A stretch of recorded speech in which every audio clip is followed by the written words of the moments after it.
باز ته چشمات دوتا الماس دیدم، من بهت راست میگم اون چشمات بهم بالا پرواز میدن، مثل دریایی برام من مثل ماهیتم، نمیدمت از دست رو من ببین،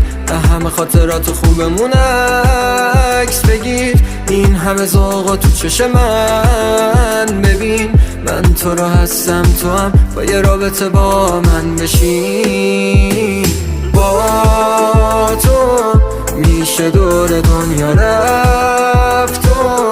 نمیشم اصلا خسته از تو، پس تو صفه چسبین دست با تو میشه دور دنیا رفت